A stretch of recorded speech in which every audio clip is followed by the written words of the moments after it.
Good evening. I'm Adrien Sala, and you're listening to WikiSleep YouTube. If you're enjoying our channel, but hate the ads, all of our episodes are available ad-free through our WikiSleep app, which you can find easily by clicking the links below or visiting WikiSleep.com. The app has more unique sleep support, including meditations, breath work, ambient sounds, white noise, exclusive episodes, and so much more. It's available entirely ad-free, and you can download it for free by visiting WikiSleep.com. There's a free trial to give it a test drive to see if it's the right fit for you, and then it's only an investment of $1.50 a week for better sleep. It's a quick, simple, and inexpensive way to invest in your sleep hygiene and sleep health.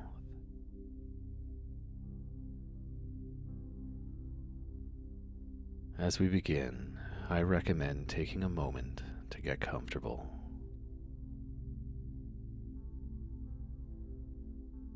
Then take a few long, deep breaths and settle in for this calm, interesting, but quiet story. And one last note, no need to smash that like button. You can simply, gently, sleepily click it and subscribe.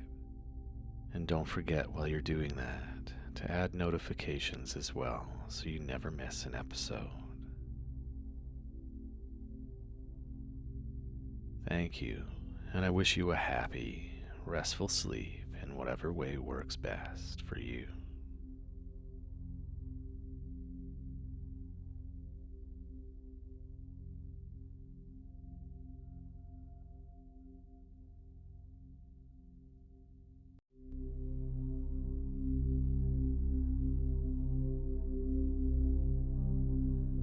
Good evening. My name is Adrien Sala, and tonight I'll be reading to you about the godfather of comforting voices, the painter Bob Ross.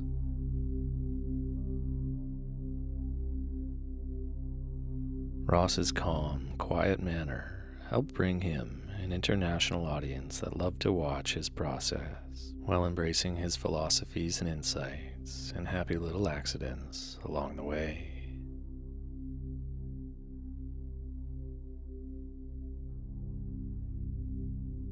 So take some time to get cozy, and when you're feeling comfortable and ready, I suggest taking a few long, deep breaths, closing your eyes and sinking into the calmness and quiet of the story.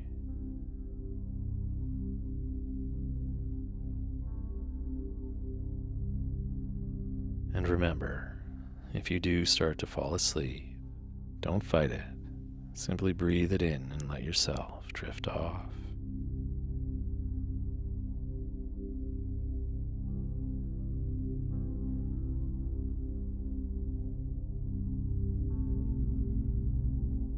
Bob Ross was born on October 29th, 1942, in Daytona Beach, Florida, to Jack and Ollie Ross.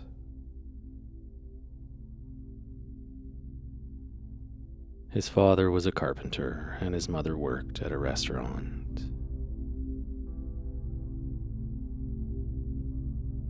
As an adolescent, Ross cared for injured animals, including armadillos, snakes, alligators, and squirrels.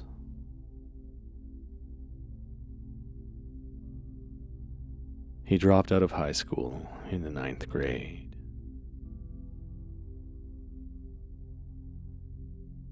While working as a carpenter with his father, he lost part of his left index finger, which, luckily, didn't affect his ability to later hold a palette while painting.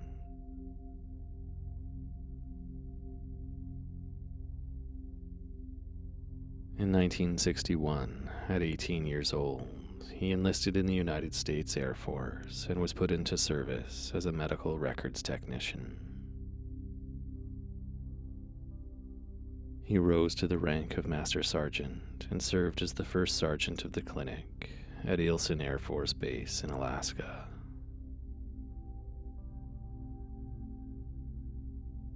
It was there that he saw the first snow and mountains that later appeared as recurring themes in his paintings. But he disliked the military and the requirement for him to act tough and mean.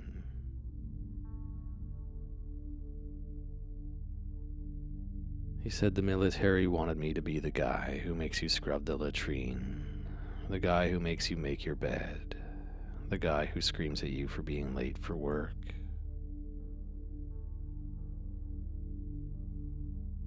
He didn't enjoy being forceful, so when he left the military, he decided he wouldn't raise his voice again.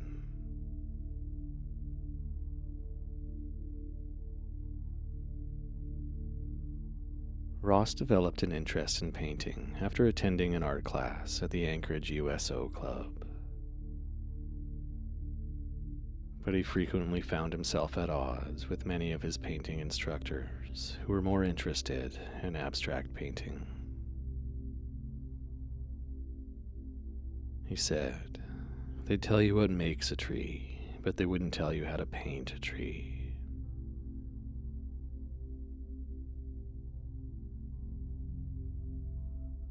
Still in the Air Force, he was working part-time as a bartender when he discovered a TV show called The Magic of Oil Painting, hosted by a German painter called Bill Alexander.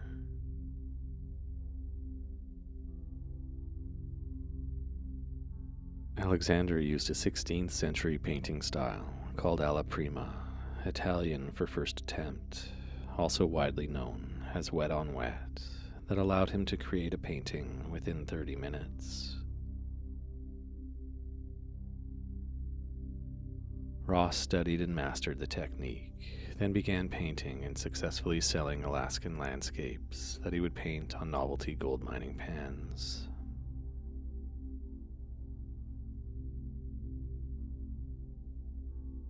Eventually, his income from sales surpassed his military salary, and he retired from the Air Force in 1981 as a Master Sergeant.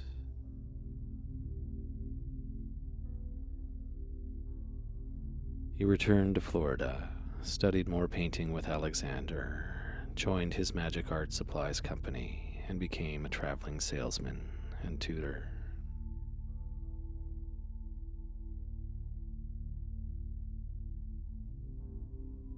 Annette Kowalski, who had attended one of his sessions in Clearwater, Florida, convinced Ross that he could succeed on his own.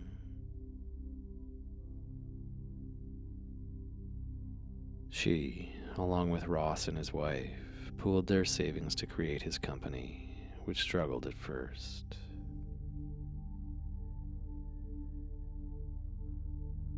But he soon landed a show for PBS called The Joy of Painting, which was filmed at the studio of the PBS station in Muncie, Indiana.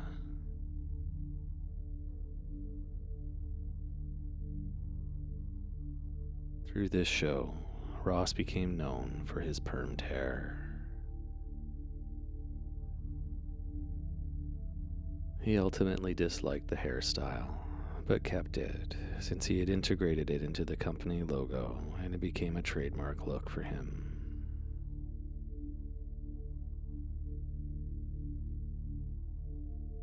The Joy of Painting ran from January 11th, 1983 to May 17th, 1994, but reruns continue to appear in many broadcast areas and countries.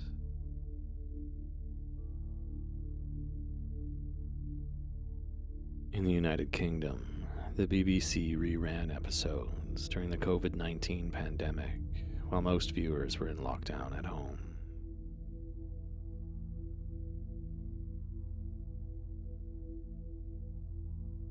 During each half-hour segment, Ross would instruct viewers in the quick, wet-on-wet oil painting technique, painting a scene without sketching at first, but creating the image directly from his imagination in real time.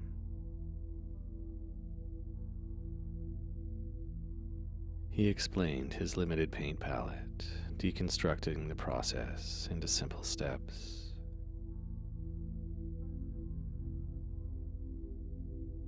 Art critic Mira Shore compared Ross to Fred Rogers, noting that Ross's soft voice and the slow pace of his speech were similar.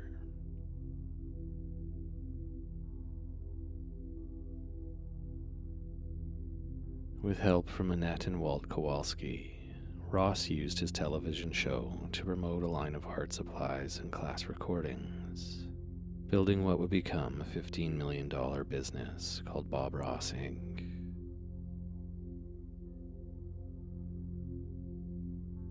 The business would ultimately expand to include classes taught by other artists trained in his methods.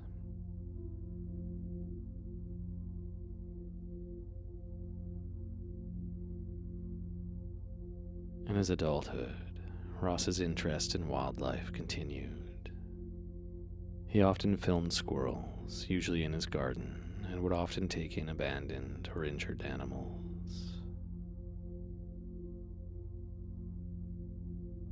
Small animals often appeared on his joy of painting canvases.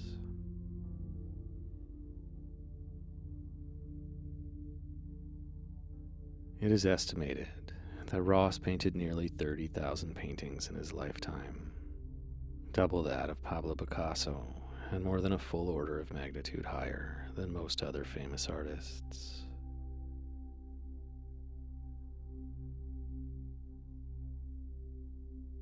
Despite the unusually high supply of original paintings, however, Bob Ross originals are scarce on the art market.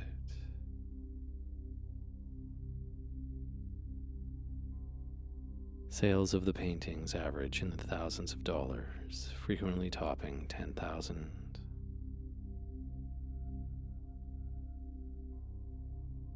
The major auction houses have never sold any of Ross's paintings, though, and Bob Ross, Inc. continues to own many of the ones he painted for the joy of painting, as Ross himself was opposed to having his work turned into financial instruments.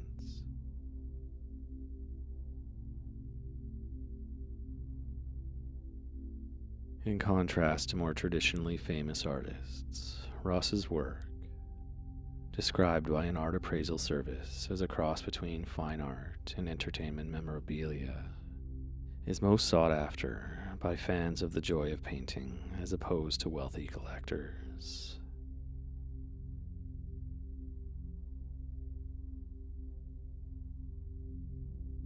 The artwork circulating among collectors is largely from Ross's work from before he launched the television show.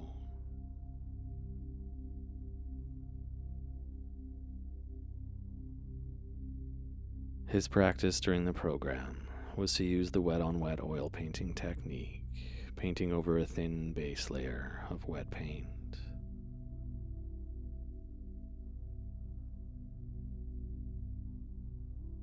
The technique used a limited selection of tools and colors and didn't require a large investment in expensive equipment.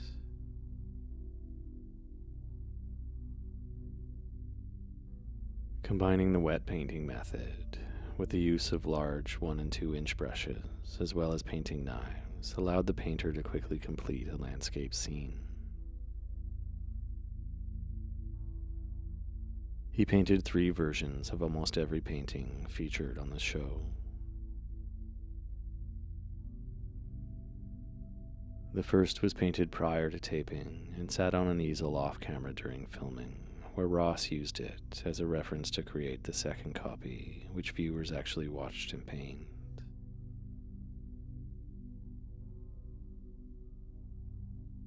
After filming the episode, he painted a more detailed version for inclusion in his instructional books.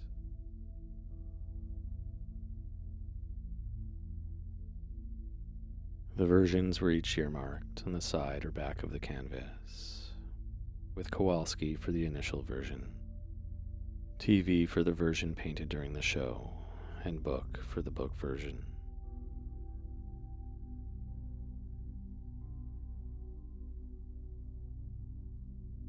Ross dedicated the first episode of the second season of The Joy of Painting to Bill Alexander. He said, "Years ago, Bill taught me this fantastic wet-on-wet technique, and I feel as though he gave me a precious gift, and I'd like to share that gift with you."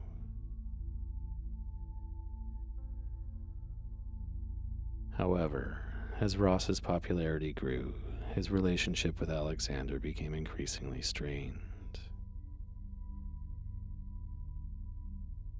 "He betrayed me," Alexander told the New York Times in 1991. "I invented wet on wet. I trained him, and he thinks he can do it better."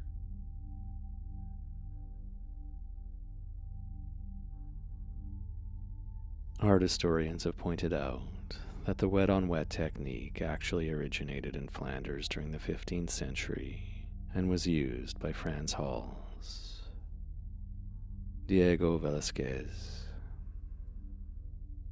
Caravaggio, Cézanne, Monet, and many others.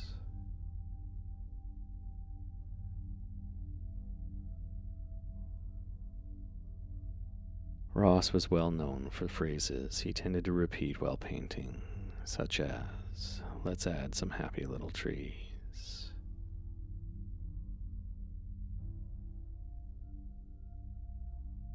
In most episodes, he would note that he enjoyed cleaning his paintbrush. He was fond of drying off a brush dipped in odorless thinner by striking it against the can of thinner, then striking it against a box or a trash can. Occasionally, he would strike the brush hard on the trash can, saying he hit the bucket, and then on the easel.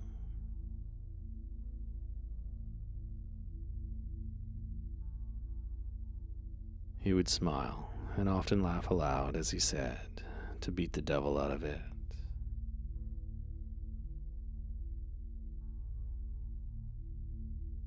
He also used a lightly sanded palette to avoid reflections from the studio lighting.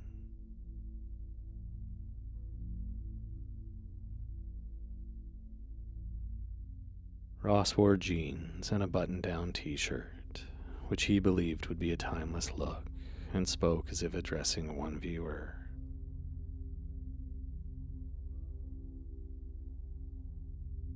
When asked about his relaxed and calm approach, he said, "I got a letter here from somebody a while back, and they said, 'Bob, everything in your world seems to be happy.' That's for sure. That's why I paint. It's because I can create the kind of world that I want, and I can make this world as happy as I want it. Shoot, if you want bad stuff, watch the news."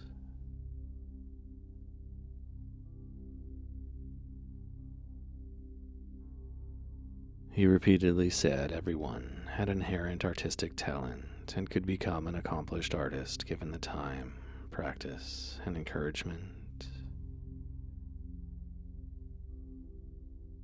He would say, "We don't make mistakes, we just have happy accidents."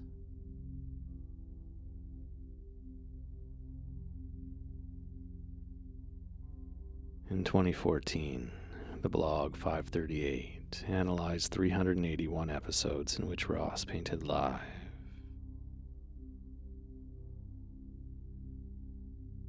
It concluded that 91% of Ross's paintings contained at least one tree, 44% included clouds, 39% included mountains, and 34% included mountain lakes.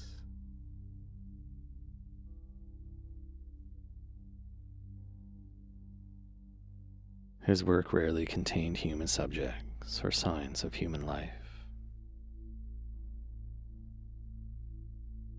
On rare occasions, he would incorporate a cabin, sometimes with a chimney but without smoke, and possibly unoccupied.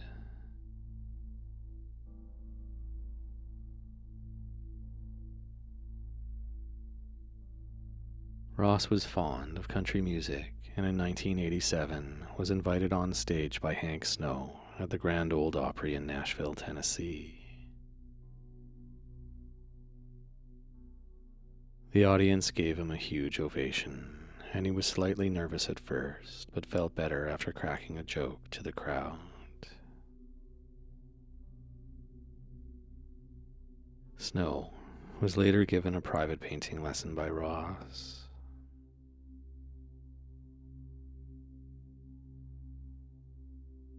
Ross also traveled to New York City several times to promote his hardcover book, The Best of the Joy of Painting with Bob Ross, and painting techniques to a studio audience.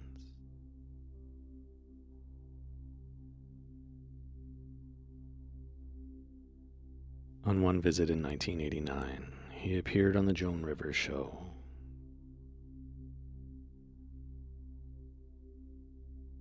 He returned in 1992 for a live show with hosts Regis Philbin and Kathy Lee Gifford.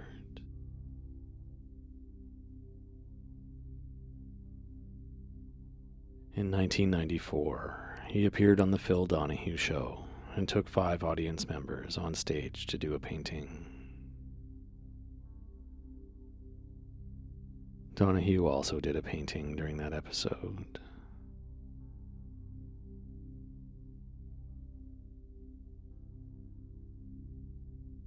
In the early 1990s, he did several MTV promotional spots that, according to the American City Business Journals, dovetailed perfectly with Gen X's burgeoning obsession with all things ironic and retro.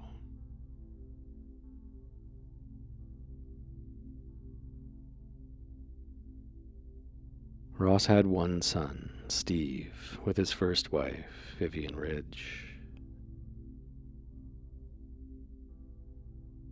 Also a talented painter, Steve occasionally appeared on The Joy of Painting and became a Ross certified instructor. He appeared on camera in the last episode of Season 1, in which he read a series of general how-to questions sent in by viewers during the season.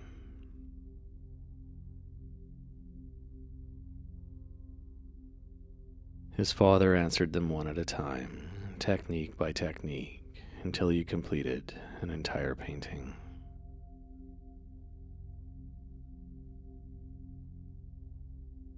Ross's marriage to Vivian Ridge ended in divorce in 1977. He and his second wife, Jane, had no children together. Sadly, Jane died of cancer in 1992.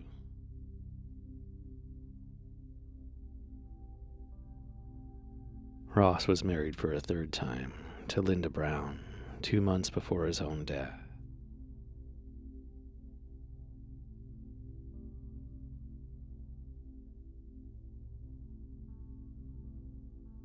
He was very secretive about his life and had a great devotion to his privacy.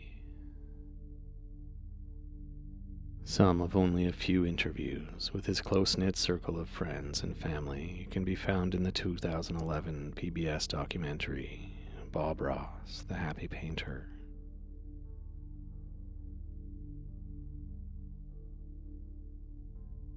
On July 4th, 1995, Ross died due to complications from lymphoma in Orlando, Florida.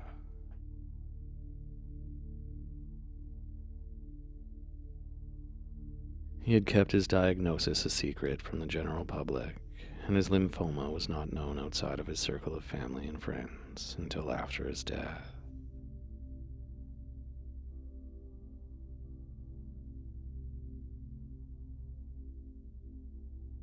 Bob Ross was just 52 when he died.